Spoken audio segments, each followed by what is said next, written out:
Makamu wa Rais wa Tanzania Dr. Emmanuel Nchimbi ameomba kwa Rais wa Jamhuri ya Muungano wa Tanzania Samia Suluhu Hassan kujiuzuru wadhifa huo kuanzia Ijumaa Septemba 4 ya mwaka 2026. Taarifa ya kujiuzuru kwake imesambaa leo Jumanne Agosti 25 ya mwaka 2026 mitandaoni na kuwekwa kwenye ukurasa wake rasmi wa Instagram akisema, nimejiridhisha pasipo na shaka kuwa Mheshimiwa Rais anatamani mabadiliko, hivyo nimeamua kutimiza ahadi yangu. Dr. Nchimbi ambaye amewahi kuwa katibu mkuu wa Chama cha Mapinduzi CCM ametangaza uamuzi huo ikiwa ni siku 295 tangu alipoapishwa Novemba 3 ya mwaka 2025 kuwa makamu wa rais. Ni baada ya Rais Samia Suluhu Hassan kushinda katika uchaguzi mkuu wa Oktoba 29 huku yeye Dr. Nchimbi akiwa mgombea mwenza.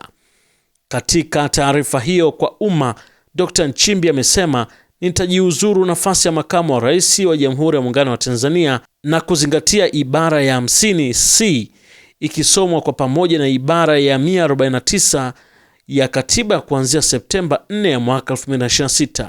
Kwa mujibu wa Dr. Nchimbi, Agosti 27 ya mwaka 2025 alimwahidi Rais Samia kuwa atamsaidia yeye na nchi kwa uwezo wake wote kwa uaminifu. Nikimnukuu anasema, pia nilimhakikishia kuwa siku yoyote akiona anahitaji makamu mwingine wa rais nitaachia nafasi. Hili nimejiridhisha pasipo shaka kuwa mheshimiwa anatamani mabadiliko, hivyo nimeamua kutimiza ahadi yangu, amesema Dr. Nchimbi ambaye kwa sasa ana miaka 54.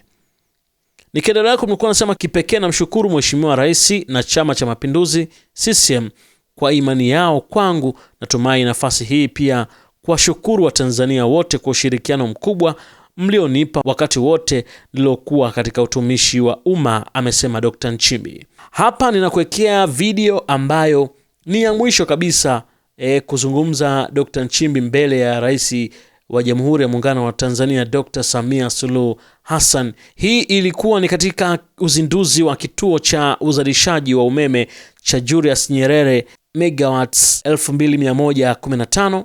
Ilikuwa ni Agosti 22 ya mwaka 2026, na hii ilikuwa ndio mara ya mwisho Dr. Nchimbi kuongea mbele ya Rais Samia Suluhu Hassan, na alisema kwamba amepewa dakika 10 lakini alitumia kama dakika 1 kama sio 2 hivi kumkaribisha Rais Samia Suluhu Hassan. Hii hapa sehemu ya video ya mwisho ya Dr. Nchimbi ambayo alizungumza mbele ya Rais Dr. Samia Suluhu Hassan.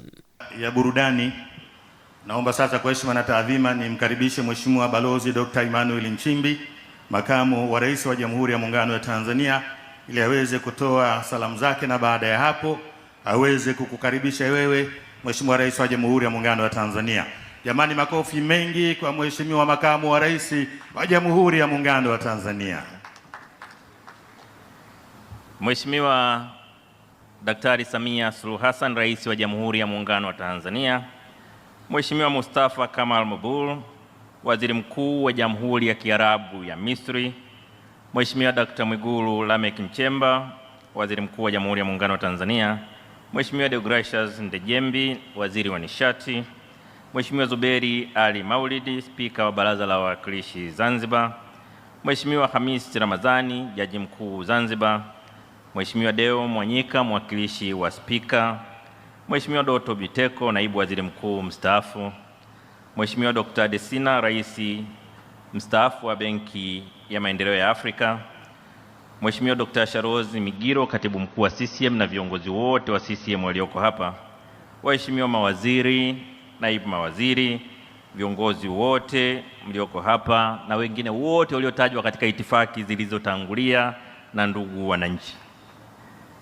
Nimepewa dakika 10 za kutoa salamu za makamu wa rais na nitajitahidi kuzitumia vizuri.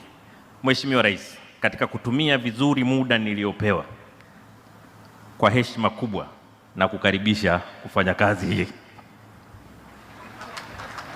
Naamini uongozi upangwa na Mungu. Mheshimiwa Rais wa Jamhuri ya Muungano wa Tanzania, kabla ya kuhutubia tutakuomba ufanye yafuatayo. Mheshimiwa Rais. Mheshimiwa Rais, tutakuomba kwanza kutoa tuzo kwa marais wastaafu, Baada ya hapo kupokea tuzo kutoka Wizara ya Nishati, lakini pia utapokea zawadi kutoka